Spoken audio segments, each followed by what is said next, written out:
Hey guys, if you clicked on this video, I'm guessing it's because you know that WWDC 2025 is right around the corner, June 9th to be exact, and you're curious about what Apple is cooking up.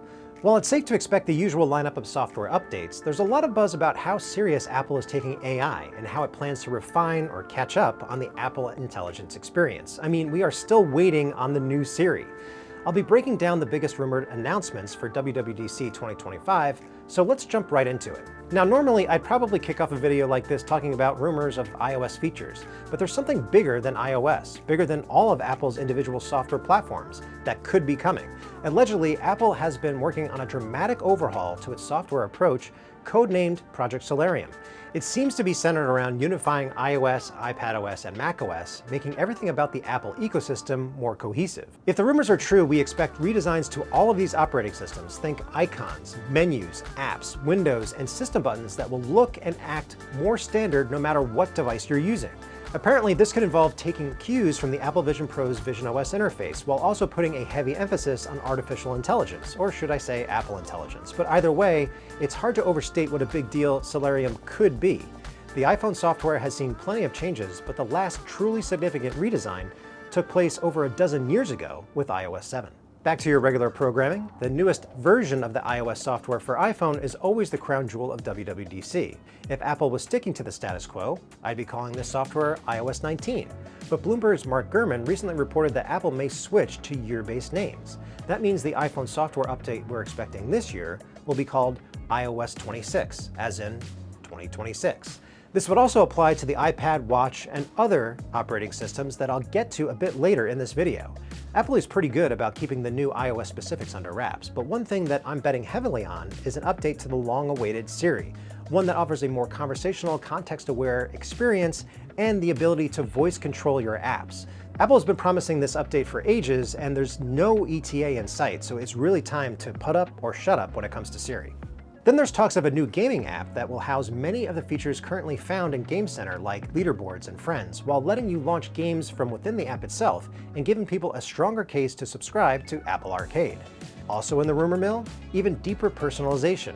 We're talking lock screens that adapt dynamically based on your location, activity, or even mood. There's also speculation that Apple might finally open up more default app controls, but that's TBD.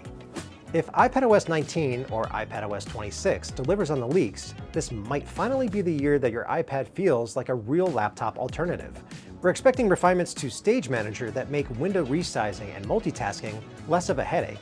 Rumors also suggest more robust support for external displays and even hover mode improvements for Apple Pencil users. Some developers are whispering about Final Cut Pro getting new features specifically for iPadOS, suggesting Apple is doubling down on Pro workflows for its tablets. Pair that with the possibility of new AI tools for writing, design, and brainstorming, and your iPad might turn into more of a creativity hub than ever before. Now let's talk about macOS 15. No official name yet, like how macOS 14 is called Sonoma, but here's what's floating in the rumor mill. Expect AI integration at the system level. We're talking smart spotlight searches, auto-categorization in Finder, and predictive text everywhere from Mail to Pages. Safari may get AI-powered reading mode that summarizes pages on demand. Think like ChatGPT in your browser, but built right in.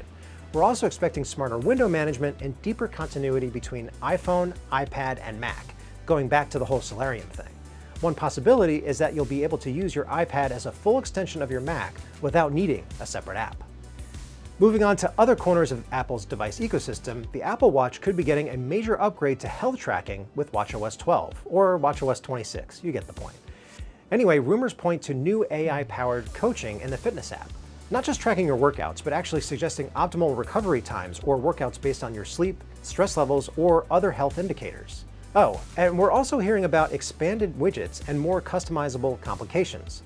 Those will hopefully come with Apple Intelligence features curated to the watch experience, whether that's with smart summaries or a better Siri on your wrist. Honestly, it would be a big miss for Apple to not extend AI to one of its best-selling devices. Now, let's jump from best-selling devices to, well, Apple Vision Pro. No doubt that Apple's $3,500 headset is still niche, but maybe visionOS 3 could be what finally nudges Vision Pro towards the mainstream? We really haven't heard that much about what could be new for Vision Pro. There's one interesting rumor about PlayStation VR 2 controller support, but otherwise, I think people are way more interested in whether there's a new XR hardware in the works. Some leaks also suggest Apple is developing lighter, lower-cost Vision Pro hardware. Will it launch this year? Probably not. But WWDC might give us our first official tease. The only way to know is to follow along with our live blog of the event, which I'll link down in the description. Besides an Apple Vision Pro hardware teaser, the big questions about WWDC every year is whether we'll see hardware. Apple has gone back and forth. Last year, no hardware. The year before that, we got 3 Macs. So it's hard to say whether we'll see anything physical during the keynote. That said, there is some chatter about a refreshed Mac Pro with M4 Ultra chips, and maybe even a new Apple Silicon-powered external display. Some more out there predictions include updated AirPods Pro 3 or AirPods Max 2, or even the long-fabled Apple Home display, combining HomePod and iPad into a single smart home hub. A lot of people have seemed interested in a HomePod like this, but I'm curious to know if I'm reading that right. Let me know what you think in the comments. So, will we get a true AI-first iPhone? Will iPadOS finally kill the laptop? And can the Apple Watch become an even smarter smartwatch? Whatever happens, WWDC 2025 is shaping up to be a major moment for Apple, not just for what it announces, but for how it repositions its software around AI, and if Apple can demonstrate that it's finally catching up to the competition. I'll be watching the keynote live and breaking it all down, so if you're curious about what's hype versus what's real, make sure to subscribe and drop your predictions in the comments below. Otherwise, I'll see you on June 9th.